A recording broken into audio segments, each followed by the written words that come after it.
سكارليت جوهانسون واحدة من أبرز وأكثر الممثلات تأثيراً في تاريخ هوليوود المعاصر. هي ليست مجرد وجه جميل، بل فنانة أثبتت موهبتها في أنواع سينمائية متناقضة تماماً، من الأفلام المستقلة ذات الطابع الفني إلى أفلام الأكشن الضخمة.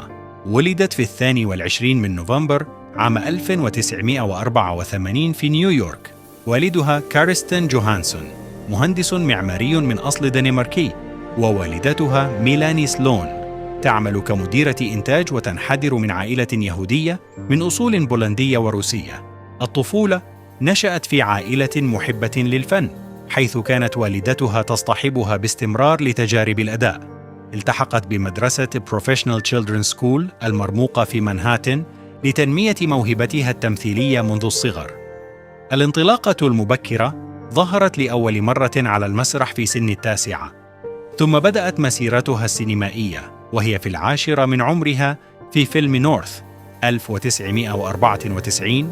الصعود نحو النجومية، مرحلة المراهقة والشباب، بدأت سكارليت في لفت الأنظار بأدوار عميقة بعيداً عن أدوار الأطفال التقليدية. The Horse Whisperer 1998 كان هذا الفيلم هو نقطة التحول الحقيقية، حيث نالت إشادة واسعة نقدية عن أدائها الصادق.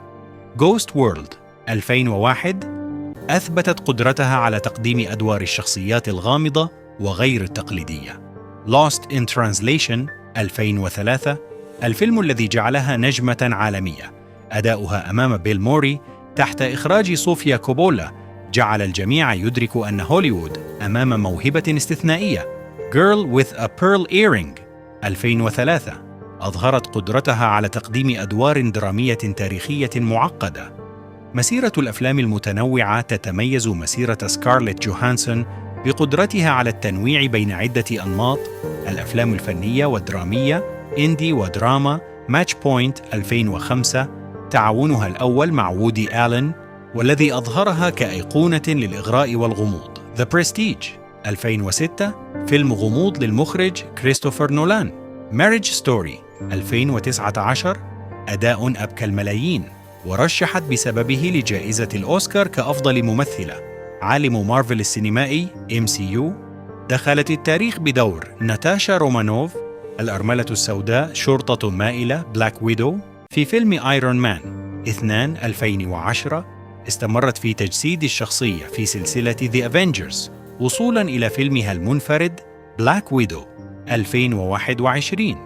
أصبحت بفضل هذا الدور واحدة من أعلى الممثلات أجراً في العالم.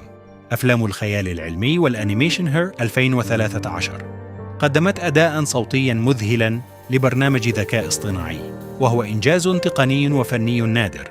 لوسي 2014 فيلم أكشن خيال علمي حقق نجاحاً تجارياً ضخماً، وأظهر قدرتها على قيادة أفلام الأكشن منفردة. Under the Skin 2013 يعتبره النقاد أفضل أداء لها على الإطلاق في دور كائن فضائي في لندن. كانت الحياة العاطفية لسكارليت محط أنظار الصحافة العالمية دائماً، وتزوجت 3 مرات. ريان رينولدز من 2008 إلى 2011. زواجه استمر حوالي 3 سنوات وانتهى بالانفصال الودي. رومان دورياك من 2014 إلى 2017 صحفي فرنسي، أنجبت منه ابنتها الأولى روز. انتهى الزواج بالطلاق بعد مشاكل تتعلق بحضانة الابنة. كولين جوست من 2020 إلى الآن كاتب وممثل في برنامج ساتردي نايت لايف. أنجبت منه ابنها كوزمو في عام 2021. الأوسكار تم ترشيحها مرتين في عام واحد 2020 عن فيلم ماريج ستوري وجوجو رابت، وهو إنجاز نادر جداً في الأكاديمية. الغناء، هي مغنية موهوبة ولها ألبومات غنائية تعاونت فيها مع فنانين كبار مثل بيت يورن. النشاط، تشتهر بنشاطها في قضايا حقوق المرأة والعمل الخيري، وتعد صوتاً مسموعاً في هوليوود.